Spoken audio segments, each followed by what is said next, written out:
पासवान या दुसाध पूर्वी भारत से एक गोहिल गहलोत वंशीय राजपूत समुदाय है। वे मुख्य रूप से बिहार, उत्तर प्रदेश और झारखंड राज्यों में पाए जाते हैं। उर्दू शब्द पासवान का हिंदी में अर्थ है अंगरक्षक या जो बचाव करता है। समुदाय की मान्यता के अनुसार शब्द की उत्पत्ति भारत में प्रचलन बंगाल के नवाब सिराजुद्दौला के खिलाफ लड़ाई में ब्रिटिश ईस्ट इंडिया कंपनी के इशारे पर उनकी ऐतिहासिक भागीदारी के कारण होती देना, जिसके बाद उन्हें चौकीदार के पद से पुरस्कृत किया गया और जमींदार के लिए लाठी उपजाने वाले कलेक्टर। वे कुछ रस्मों का पालन करते हैं, जैसे कि आग पर चलना, अपनी वीरता पर जोर देना। पासवान अपनी सामाजिक स्थिति में उत्थान की तलाश के लिए कई लोक और महाकाव्य पात्रों से अपनी उत्पत्ति का दावा करते हैं। पासवान मेवाड़ के गहलोत सिसोदिया क्षत्रिय गहलोत वंशीय राजपूत वंश है। कुछ पासवान मानते हैं कि वे राहु से उत्पन्न हुए हैं, जबकि अन्य लोग दुशासन कौरव राजकुमार में से अपनी उत्पत्ति का दावा करते हैं। पासवान का विकास अपने शुरुआती मूल से शुरू हुआ। शुरुआती युग में पासवान नाम में कई बदलाव आए, क्योंकि इतिहास में उस समय परिवार के नामों को शायद ही कहीं लिखा जाता था। पासवान समाज एक ऐसा समाज था जो राजपूत और राजा महाराजाओं के साथ उठा बैठा करता था। पासवान समाज के लोग अलग अलग कला में माहिर थे, जैसे कि शिल्प कला, स्थापत्य कला और मंदिर बनाने की कला आदि। भारत में दूसरे धर्म के राजाओं के आगमन से पासवान समाज बिल्कुल अलग थलग पड़ गया, क्योंकि जिन कला में पासवान समाज के लोग माहिर थे वो अब दूसरे धर्म के राजाओं के सोच विचार से बिल्कुल मेल जोल नहीं खाती थी।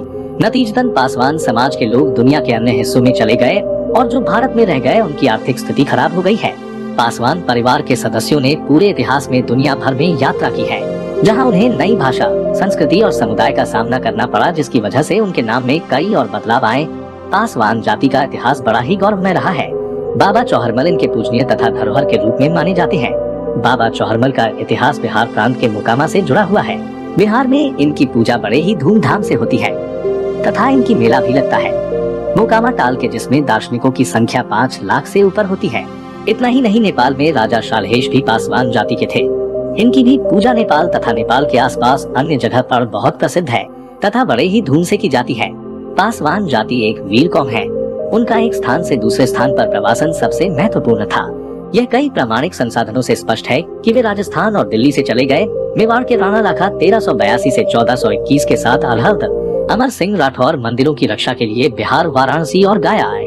ऑपरेशन में राणा लख मारा गया और पासवान वहां और अन्य आसपास के स्थानों पर बिना किसी जमीन या संपत्ति के बस गए। कई लौट भी आए। उनका इतिहास भारत के इस हिस्से में बहुत हाल का है और ज्यादातर ब्रिटिश लेखन से लिया गया है।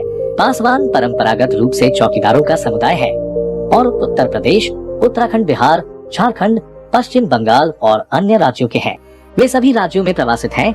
2001 की जनगणना के अनुसार बिहार में पासवान की आबादी 40,29,450 है। प्रदेश में इस जाति की आबादी 3 से 5% है। वे बिहार के साथ पश्चिम बंगाल और उत्तर प्रदेश के सीमावर्ती क्षेत्रों में भी पाए जाते हैं। समुदाय उपजाति की समरूपता का अभ्यास करता है। पासवान दुसाध जो भारत के अन्य राज्यों के साथ उत्तर प्रदेश और उत्तराखंड, बिहार, झारखंड, पश्चिम बंगाल राज्यों में पाई जाती है। पासवान जाति भारत की अनुसूचित जाति से संबंधित है। पासवान इस जाति के सदस्य अब समाज में विकसित हो रहे हैं। वे सभी क्षेत्रों राजनीति, समाज सेवा, इंजीनियरिंग, चिकित्सा, प्रशासनिक सेवाओं आदि में है। ये जाति अनुसूचित जाति में सबसे विकसित जातियों में से एक है। वे जन्मजात योद्धा थे और अतीत में विभिन्न ऐतिहासिक लड़ाइयों में भाग लेने का इतिहास था।